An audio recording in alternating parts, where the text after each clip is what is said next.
So when you are leveraging the power of YouTube to sell products and services, how do you differentiate the content you put here on YouTube versus what you put in your courses? Now, I had a student of mine in my mentorship program ask me this question. I thought it was really great, and I wanted to bring it over here onto the YouTube platform so that we could discuss. So I'm going to start off with a little story about my personal YouTube journey that is related to this question. And then after that, I'm going to talk about how I differentiate using YouTube content versus my course content. So I started here on YouTube in 2017, and being someone new to YouTube, I didn't really know what I was supposed to be uploading to my channel. I didn't know what to do. So what I was doing at the time is I was recording some songs, but I was also recording my course.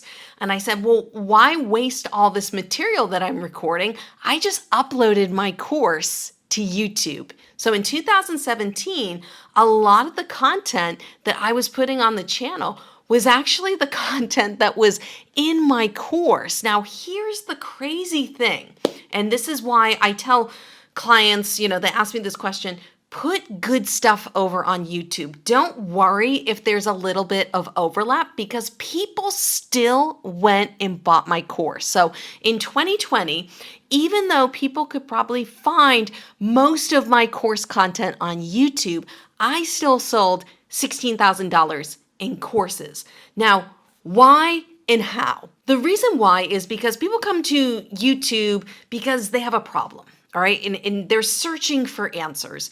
And hopefully we show up on the other side of that search query. Okay. So they have a problem. They're looking for answers. And then we show up and we help them. And we want to be able to answer their questions. Now, a lot of these questions are going to be very similar to the questions people will have in our course, and very similar to the answers we would give in a course format. Now, the difference is that a course provides a step-by-step system. So the number one reason I survey all the students who buy my course, and I say, hey, why did you buy this now? Versus 3 months ago, versus 6 months ago. And one of the top things that comes up, this is probably in the top 3, is that people were looking for a system. They were looking for a step-by-step process to go through, because YouTube's great, but there's a lot of information on YouTube. I have over 600 videos now on YouTube. And if someone wants to go through and cherry pick and hand pick and watch it all for free, they can become a very good guitar player. They'll probably learn most of the stuff that you could find in my course. But they want everything in order. They don't want to have to guess what's coming next. They want the step-by-step. They want the workbook. They want the exercises. So the things that I don't put on YouTube that are in my course are some of the application stuff. So there's videos of me, because I'm a guitar teacher, of me just sitting and practicing chord changes, which is a very, very difficult thing for guitar students in the beginning. And if you're a fitness person, it could be, doing a very specific workout, but it's something that takes time, and a lot of people on YouTube are not going to sit and watch a video of me switching back and forth between 2 chords, because it's really boring. But if you're in a course and a program, you need those exercises to get better. And the other thing is that people want greater access to you as a creator. Now, if you have a community, this is a huge plus.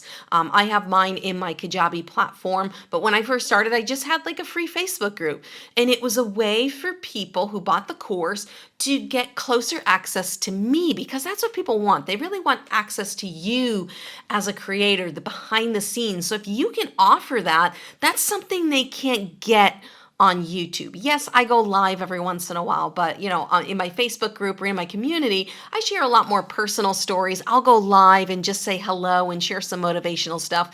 And those are things they can't get on YouTube. So I just want to reiterate, what you put in your course could be the same exact stuff that you put on your YouTube channel. For example, I teach people how to hold a guitar on YouTube. I teach them how to hold a guitar in my course as well. So don't be too concerned that you've got duplicate content. The key here on YouTube is that we want to answer specific questions. But I do use YouTube content very differently than my courses. So if I'm going to teach that video, how to hold a guitar on YouTube versus in my course on YouTube, I'm going to allude to the fact that I have something off channel for them to go. So I just redid a video on how to hold the guitar, and I told them, hey, if you want the workbook, the PDF that goes along with this free course, go sign up for my crash course. So in order to do that, they have to give me their email, which then allows me to market to them, which then makes it more likely that maybe they would buy my course. So I'm using YouTube videos to find ideal clients, and I might say something like, hey, this is one of 50 strumming patterns that I go over in my course. So I might teach them one or two, but then they're going, wow, these one or two strumming patterns, which they need to know, this was so great.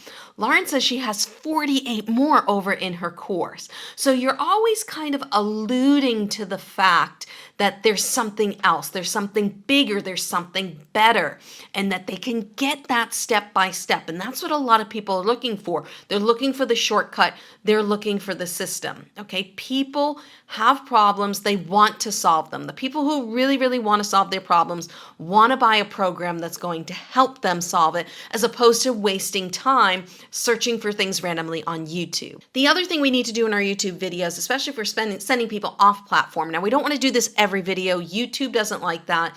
If you did it out of one of every 4 or 1 out of every 5 videos, have a really strong call to action to tell people, hey, if you like this content, you should go over to my website. I have this really amazing course. It's over 70 lessons just like this, where I go through things step by step with you and will help you achieve your goals. Okay, and you want to talk about what their pain points are and how you're going to help them do that in this course. And just so you know, because I've done the surveys, people are probably going to watch 4 to 5 different videos of yours before they're going to go and jump on and buy a product for you. So the difference is courses are meant for teaching. YouTube is also meant for teaching, but it's meant for selling as well. And if you want to see more specifically how I use YouTube to sell, you can go watch this video over here where I break it down with one of my own videos.